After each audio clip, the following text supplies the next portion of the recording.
Sari, kalian bisa panggil saya Rani. Di sini saya akan menjelaskan yaitu tentang materi mendengarkan. Kalian pasti sering kan kalau disuruh mendengarkan konsep mendengarkan. Konsep mendengarkan itu dibagi menjadi 3: mendengar, mendengarkan, dan mendengarkan. Yang menurut kalian mendengarkan dan mendengarkan itu beda apa enggak? Sama. Padahal ketiga kata itu sebenarnya berbeda. Iya benar. Yang pertama, makna mendengar itu kegiatan yang dilakukan secara tidak langsung atau secara kebetulan. Contohnya yaitu ketika kita sedang fokus belajar, terus kita mendengar piring yang pecah jatuh dari meja, otomatis kita akan menghampiri bunyi tersebut. Tetapi ketika kita sudah sampai, sudah ada ibu yang sudah membersihkannya, lalu kita langsung lanjut kembali belajar. Yang kedua yaitu makna mendengarkan. Makna mendengarkan adalah proses menangkap bunyi bahasa dengan sengaja tetapi belum memahaminya. Seperti contohnya ini ya, ketika saya sedang asik belajar, terus kita tidak sengaja mendengarkan lagu di radio, lagu yang kita sukai di radio, maka secara tidak langsung kita akan berhenti belajar sejenak untuk menikmati lagu tersebut. Dan yang ketiga, mendengarkan adalah proses menangkap bunyi bahasa yang dirancangkan dengan penuh perhatian, dipahami, dievaluasi, ditangkap, dan ditindaklanjuti. Contohnya, ketika guru sedang mengajar, pasti kalian otomatis akan mencatat dan merangkum. Iya enggak? Enggak pernah. Berarti kalian enggak. Terus kalian kalau pas mau ujian itu gimana? Belajar lewat apa? Jadi kalian nggak pernah merangkum gitu. Kan sebenarnya enak dari rangkuman daripada kita membaca kan ya. Terus yang kedua, udah ya. Yang kedua adalah tahapan mendengarkan itu ada 4, yaitu yang pertama tahap mendengar, tahapan memahami, tahapan menginterpretasi, dan tahapan mengevaluasi.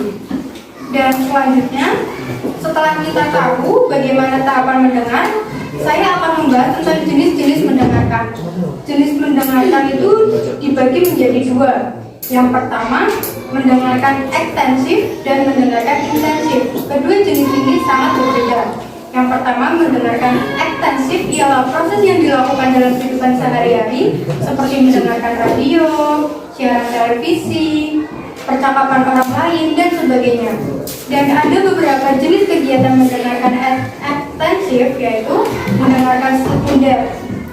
Jadi secara kebetulan, misalnya saya sedang fokus belajar di kamar, terus adik saya menyalakan televisi terlalu kencang.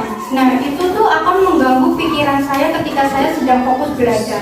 Pernah nggak di sini yang punya adik gitu? Kamu punya adik? Kakak sering ganggu nggak kalau kalian ganggu? Iya. Tapi sering ganggu. Iya.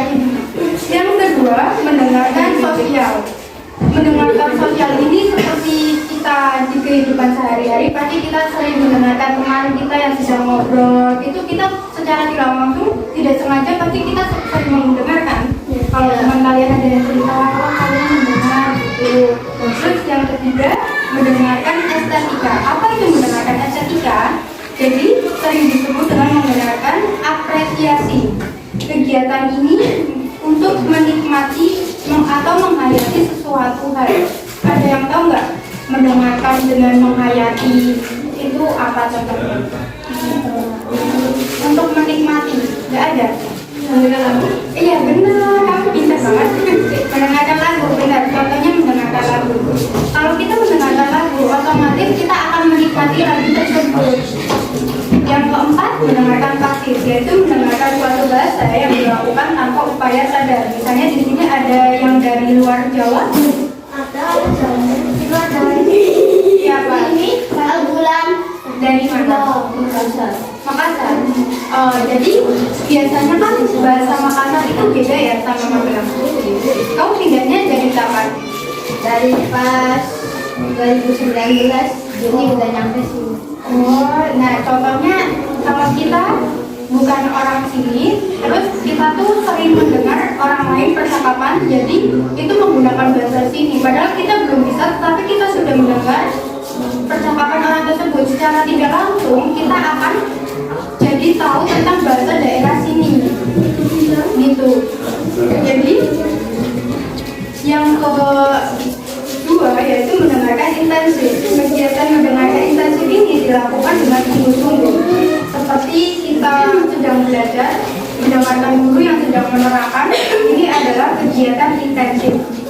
Ciri-ciri mendengarkan intensif ialah mendengarkan intensif adalah mendengarkan pemahaman ialah pada suatu aspek pikiran tentang suatu objek. Yang kedua, mendengarkan intensif memerlukan konsentrasi tinggi. Jadi kita tentunya untuk mendengarkan suatu hal kita membutuhkan konsentrasi yang tinggi. Kalau kita ini sambil mainan, kita akan tidak tahu apa yang disampaikan oleh guru. Itu. Jadi yang keempat, mendengarkan intensif ialah memahami bahasa normal. Yang kelima, mendengarkan intensif diakhiri dengan reproduksi bahan simakan. Sekarang yaitu B. Jadi mendengarkan intensif ada 6. Pertama, mendengarkan kritis, konsentratif, eksploratif, integratif, selektif, dan kreatif. Yang keempat, tujuan mendengarkan. Kalian tahu nggak sih tujuan mendengarkan itu apa? Enggak. Kalau yang tahu nanti aku kasih gift. Apa? Tahu nggak tujuan mendengarkan itu untuk apa? Terus kalian untuk memahami? Iya benar. Terus apalagi? Masa ini terus nanti ini loh yang kebanyakan ini. Iya benar. Kamu nanya berapa? Najwa. Terus ada lagi nggak yang tahu? Untuk yang pertama untuk memahami, memperoleh informasi. Ada lagi? Menyimak. Iya benar, menyimak. Terus udah ya. Yang kelima, cara-cara mendengar yang baik itu yang pertama menyiapkan fisik dan mental. Secara tidak langsung kita harus menyiapkan fisik kita. Kalau kita sakit, kita pusing, itu otomatis badan kita tuh malas untuk mendengarkan. Iya enggak? Kalau kita sakit kita pasti udahlah mending cuti sekolah gitu kan. Yang kedua, konsentrasi. Yang tadi seperti saya bilang, kita itu harus konsen, jangan sambil cerita sama teman, main atau makan. Jadi itu mengurangi pendengaran kita.